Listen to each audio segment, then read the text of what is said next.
मान लो कि आप समंदर के बीचों बीच फंसे हो और प्यास की वजह से आपको समंदर का पानी पीना पड़ जाए, तो आप सबसे पहले प्यास की वजह से ही मरोगे, क्योंकि समंदर का पानी आपको बहुत जल्दी डिहाइड्रेट भी कर देता है। कितनी अजीब बात है कि चारों तरफ पानी है, फिर भी आपकी प्यास बुझ ही नहीं सकती।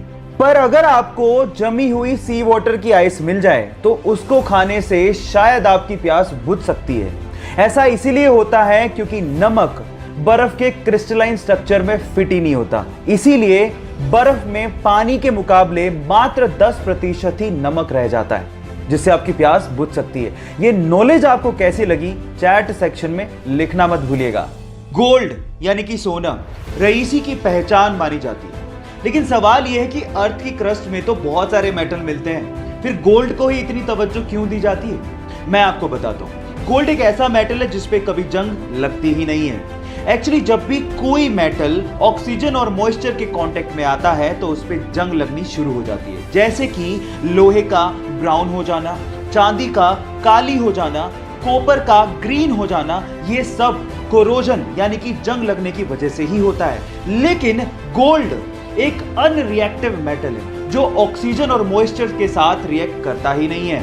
इसीलिए अर्थ की क्रस्ट से जब सोने को निकाला जाता है तो उसे प्रोसेस करने तक की जरूरत नहीं पड़ती, क्योंकि वो प्योर फॉर्म में ही पाया जाता है। क्या इसके पहले तक गोल्ड की एक खासियत आप लोगों को पता थी? और अगर नहीं पता थी तो चैट सेक्शन में लिखना मत भूलिएगा।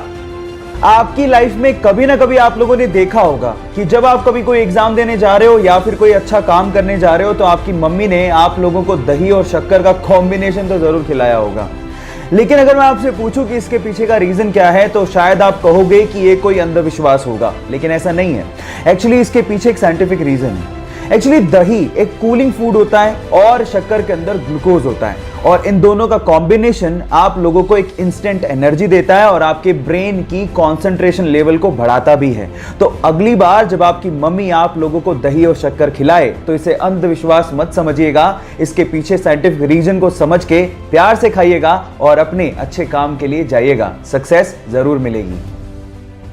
हमारी अर्थ का एकमात्र नेचुरल सैटेलाइट यानी कि प्राकृतिक उपग्रह है चंद्रमा। अब उसके बारे में एक इंटरेस्टिंग फैक्ट बताता हूं।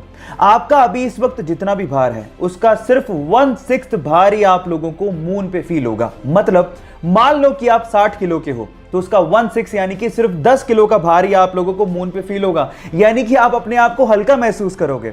और यह होता है ग्रेविटेशन की कमी की वजह से। और अगर मान लो आपको अपना भार कम करना है तो जिम जाने की बजाय आप चंद्रमा पे चले जाओ, वो ज्यादा अच्छा है। Just kidding. ये आपको पता था या नहीं पता था? चैट सेक्शन में लिखना मत भूलिएगा। अगर मैं आपसे सवाल पूछूं कि अर्थ पर अब तक का सबसे ओल्डेस्ट लिविंग क्रीचर जो कि आज भी जिंदा है वो कौन है, तो आप लोग क्या कहेंगे? चलिए मैं आपको इसका आंसर बताता हूं। अगर हम लोग इंसानों की बात करेंगे तो ये रिकॉर्ड है जापान की एक लेडी के पास जिनका नाम है केन टनाका। उनकी उम्र है 118 साल। लेकिन इनसे भी कहीं ज्यादा ओल्ड है एक कछुआ जिसका नाम है जोनाथन, जो कि 1832 में पैदा हुआ था। जी हाँ गाइस, आप ठीक सुन रहे हैं, 1832 में वो कछुआ पैदा हुआ था, जो कि आज के टाइम पे 189 इयर्स का है, जिसकी देखभाल सेंट हेलेना की सरकार कर रही है। गाइस, आपको ये इंटरेस्टिंग फैक्ट कैसा लगा कमेंट सेक्शन में जरूर लिखिए। अगर ये इंटरेस्टिंग फैक्ट जान के आपको अच्छा लगा हो तो YouTube पे हमारे चैनल को सब्सक्राइब कर लीजिए, और अगर आप Instagram पे देख रहे हैं तो मुझे फॉलो कर लीजिए। Thank you so much.